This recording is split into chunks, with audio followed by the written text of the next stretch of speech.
Colleges across the bi-state are facing a financial funk as federal funding hangs in the balance. The Trump administration is aiming to cut spending and even punish universities that go against his directive. So major local universities like SLU, WashU, Mizzou, SIUE, and UMSL are on high alert because of those threats.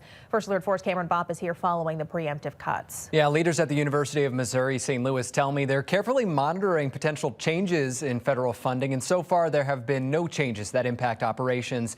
But still, they say they continue to make, quote, fiscally responsible decisions. One of the most recent, they say, was slashing 2 NCAA teams.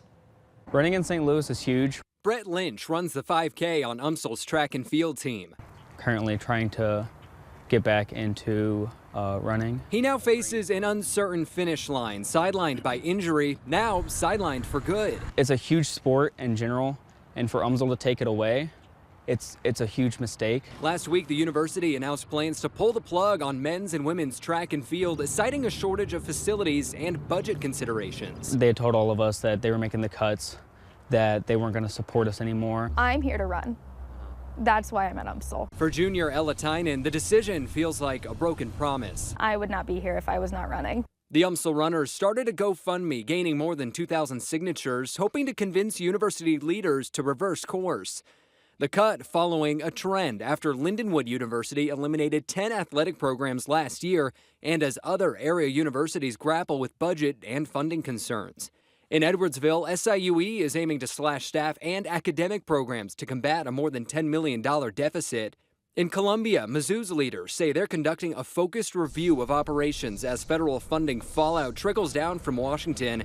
While layoffs aren't on the table yet, spending is shrinking amid the uncertainty. WashU is also watching its wallet as research funded by the National Institutes of Health could be on the chopping block following a directive from President Trump to slash spending. At SLU, the storm has already started. In the fall, the university laid off 23 staff members and eliminated more than 100 jobs to plug a growing budget gap, signaling more cuts down the road. Back at UMSL, Just outrageous. We were told that this was the school of opportunity, and for them to take that away from us. For the nearly 40 students who currently run at UMSL, cutting the program cuts deep. I started sobbing. It's how I've met some of my closest friends.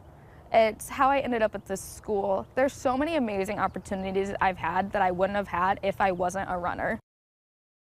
So as for NIH cuts, a U.S. judge has temporarily blocked the Trump administration from implementing them, but the future remains foggy. And even one of the nation's wealthiest schools, Harvard, announced today a hiring freeze amid the uncertainty.